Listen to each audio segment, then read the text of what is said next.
Anatolius's home had been destroyed. Apart from the crackling of fires still eagerly munching at the dregs of what used to be beautiful greenery, the island was silent. Anatolius might not have noticed the army behind him were he marching on an adjacent kingdom.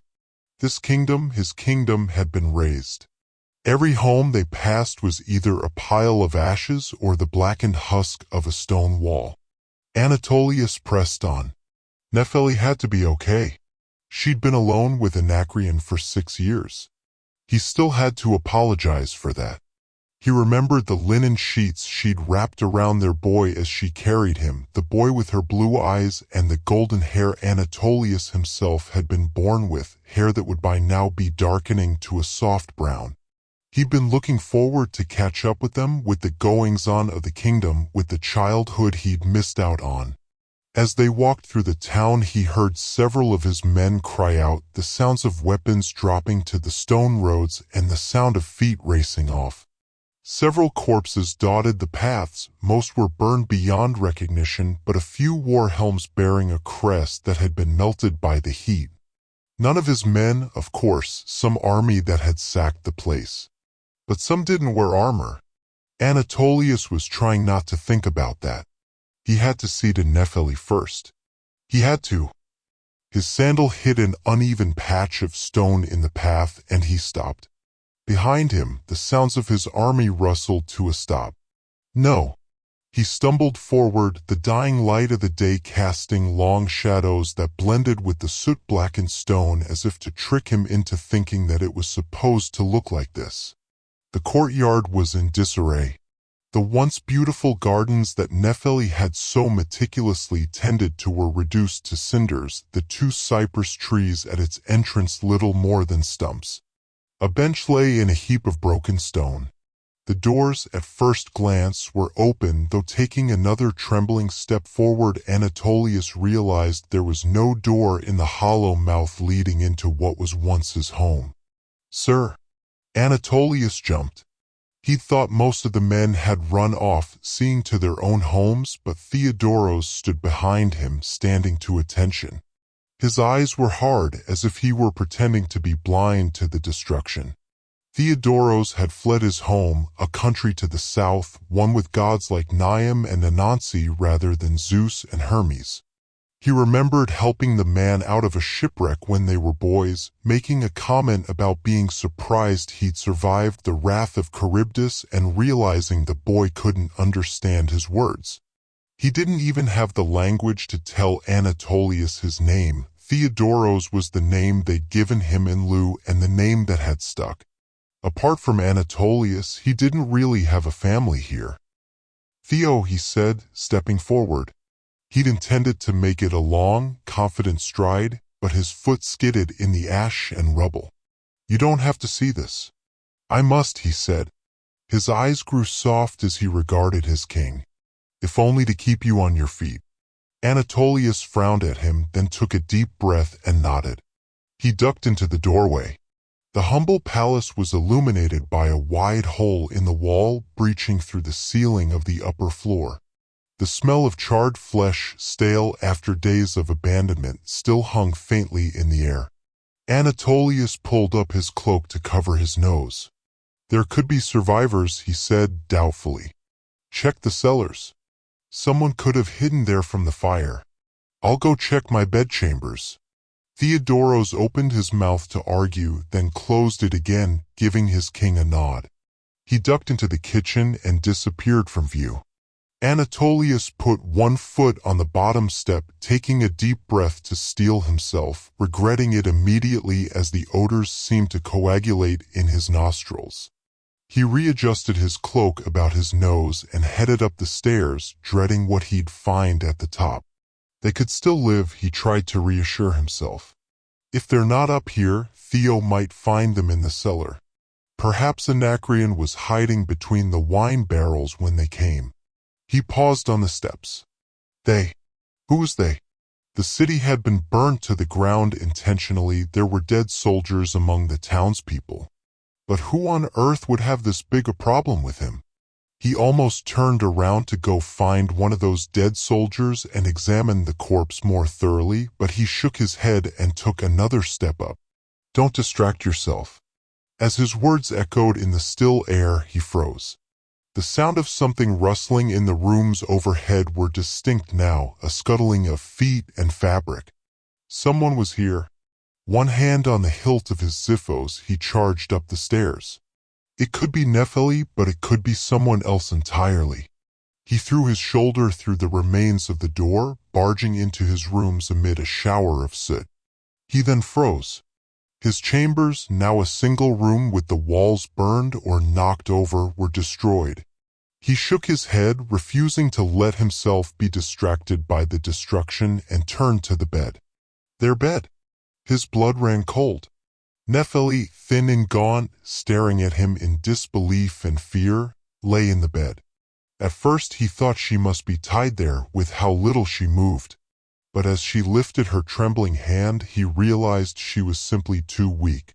With effort, she outstretched a finger to point at him. No, not at him. Behind him. He spun, in one fluid motion, drawing his sword.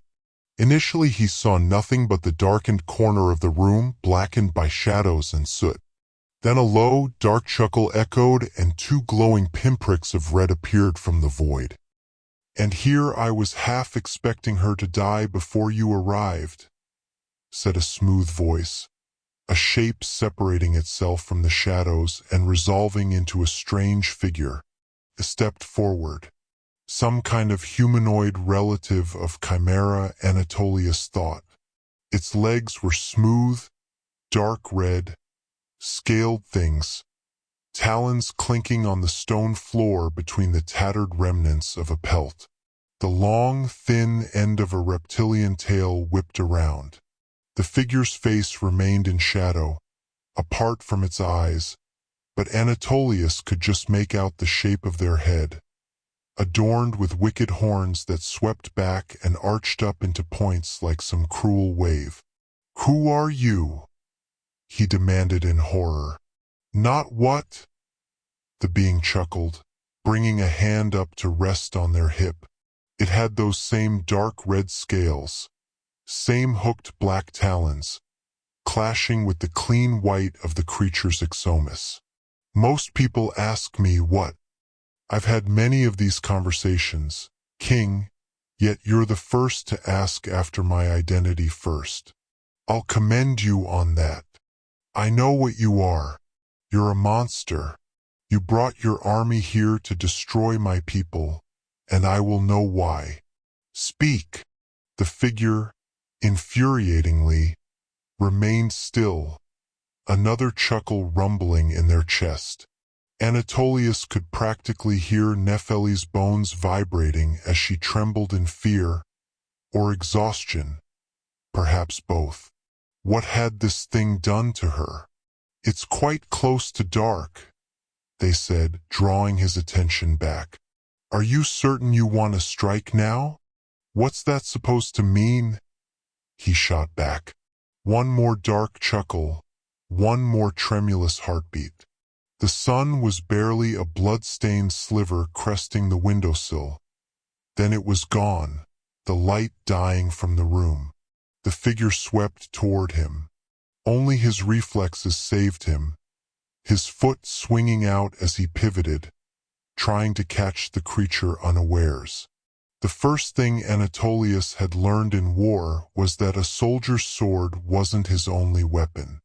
An instant later, he was staring at the ceiling through star-clouded eyes, wheezing for breath. The creature's tail tip unwound from his ankle, and the thing stepped over to look down at him, a silver grin cracking the violet dusk light. "You should have gotten her and gotten out," they said, and lunged down at him. Pain greeted him as he woke. Head muddled, he groaned, reaching up to rub at a crick in his neck. A hand grabbed his wrist, and he cursed under his breath. "That thing. Let go." The words, though attempted to be forceful, came out as a pained hiss. He glared up at the figure above him, reaching for his sword. A moment later he realized it wasn't the thing from earlier, but a more familiar face. Theodoros. Anatolius relaxed. What happened? Theodoros loosened his grip on his wrist, readjusting to help Anatolius sit up.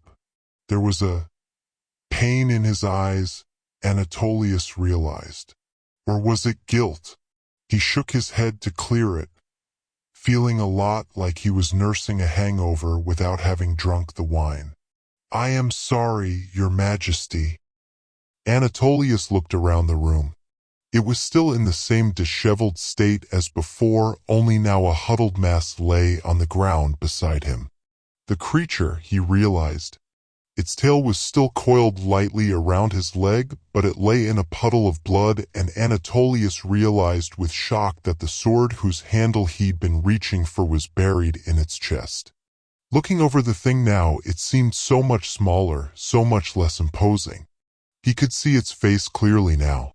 Nearly human, but for a dusting of crimson scales across its cheeks. Had they been that bright before, or had he been imagining it in the distorting shadows of the encroaching night that collected in patches around the outside corners of its hollow silver eyes, framing its face?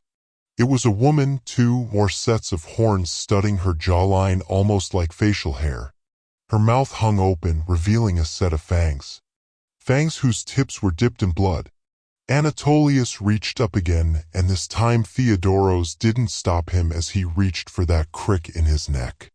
No, not a crick, he realized, hissing in pain as his fingertips brushed a set of puncture wounds. This thing, what is it? He asked as he dropped his hand, looking up at his friend. Theodoros shook his head. He didn't know. Anatolius stood, feeling dizzy and weak as he got to his feet. He looked over to the bed, toward the unmoving lump under the sheets. Theodoros got up, but if his intent was to help, he moved too late as Anatolius stumbled to the side of the bed and fell to his knees beside it. His wife, her once beautiful face now sunken in and bloodless, stared with dead eyes back at him. He reached up with trembling hands, one hand cupping her cheek, the other reaching for her hand. It was still outstretched with the pointer finger out. She must have used the last of her strength to try and warn me, he thought, leaning up to kiss her forehead as tears collected in his eyes. Without looking up, he said, "Where's my son?" Theodoros was silent for a long moment. "I found him in the cellars," he finally said. "Dead? The smoke must have killed him." Theodoros usually sounded stern. Even in battle he'd never cracked. But he loved Anatolius's family just as much as he himself did, and now their loss had broken something in him, if the pain in his voice was anything to go by. Anatolius took a deep breath, then stood, still holding his wife's hand. The night before he'd left for war, he'd promised to return. He'd promised to her worried tears that she'd see him again. That promise had been fulfilled, but it felt hollow now. A sudden rage seized him. He dropped her hand, then despite his weakness he stormed to the side of the creature who had attacked him. The thing that had ransacked his kingdom, destroyed his home, murdered his people and his family. He reached out and ripped the sword from her chest, scoring it down her belly to upend her innards onto his floor. "How dare you?" he snarled. Blood arced as he swung the blade down, then sprayed out as he drove the blade into the dead monster again. "How dare you?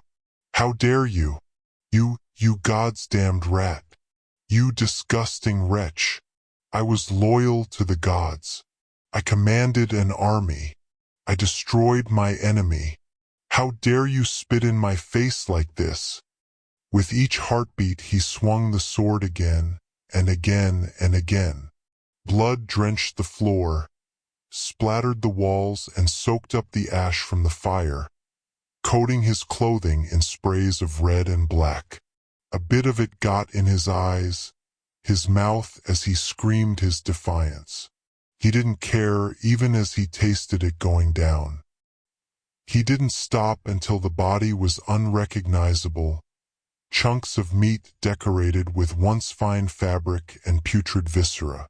Even then he didn't want to stop, but his fatigued muscles gave out, his arms refusing to lift the blade. He glared at the thing, the only bit of it still vaguely intact, its mouth, still agape. Then that mouth closed and smiled at him. "So you accept?" came a voice, though the lips didn't move further. He blinked, about to turn to Theodoros to ask if he'd heard it, too, then froze. Anatolius was no longer in his room. He looked around, finding a field devoid of color. He spun, sluggishly, wondering if he'd died of exhaustion.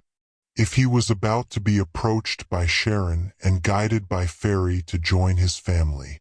For a moment he hoped so. Then a sound echoed. A footstep. A figure did approach him, but not the figure of the god he expected. A familiar figure, with lizard's legs and a thin whip-like tail. He hissed and crouched down, sword ready, and lunged forward with a strength he thought had abandoned him. "Wrong way, king," said the woman's voice snidely. He whirled on her, slashing once more with his blade. Again her voice was behind him, though this time it was an exasperated sigh.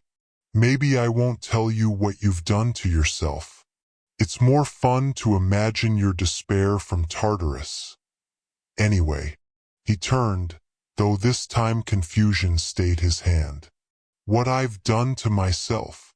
The creature gave him a flat look, clearly disappointed. "Yes, you could have let me kill you. I came to your kingdom, destroyed it, slowly drained your wife and let your son choke on his own death in the cellar. And you didn't bother to ask me why. I'm insulted, your majesty." He curled his lip. "Why would I want to know why? You deserve death." "Oh, I'm already dead. Good job on that, too. Though if you'd been a little quicker you might have escaped." "What?" He paused. She'd opened her mouth, tongue tracing his blood off her fangs. He reached up, finding the wound she'd given him, though in this strange place touching the area didn't hurt. "I've made you immortal," she said smugly, hands on her hips. "That wasn't my goal, though. I am very old, Anatolius. I was hoping to die. I was just glad for a little fun on my way out." "Why seek me out for that?" he demanded, hands still on the wound, as if by covering it he could avoid the immortality she promised. Something told him it wasn't the immortality he might have wanted. "I've heard of the wars you Greeks wage," she said conversationally. Lifting one hand from her hip, she cupped the air, and Anatolius jumped back as a lithe flame danced in her palm. "I carry a power to make them more destructive, as made evident by what I did to your home. The power of one creature's rage. I did not bring those soldiers, Anatolius. That was one of your allies sending their army to defend your people. They failed. His mouth went dry. You did all this on your own?" She grinned, crooking her fingers around the flame in her hand. Upon closer inspection, that flame was bigger than it appeared, bright orange bleeding into a pinkish hue and then darkening to black as they curled around her cruel grin. "That was my power, Anatolius. And now it's yours." She swept forward soundlessly, then suddenly her hand was on his chest, the tips of her claws digging into his flesh and caging the flame against his skin. He screamed, but before he could swing his sword again, she'd pressed it into his chest. Everything became blinding pain. The fire seemed to consume his heart, then flood through him along the paths of his veins, setting him alight. That strange flame morphed him into a human-shaped bonfire. Everything was flame. All he knew, everything he'd ever known, was that flame. It burned away every bit of him, leaving a smoldering hunk of coal in his place. Within himself he saw two faces. His wife, smiling at him, her dazzling beam burning away the memory of her dead in her bed. That of a young boy, older than he'd known his son but undoubtedly him all the same, grinning playfully up at him through the mess of curls on his head. Though made of that flame, he reached out, pulling the both of them into an embrace. When he woke again, once more looking up at his own ashen blood-flecked ceiling, once more with Theodoros's face looking with concern down at him, there were tears in his eyes. Anatolius's home had been destroyed,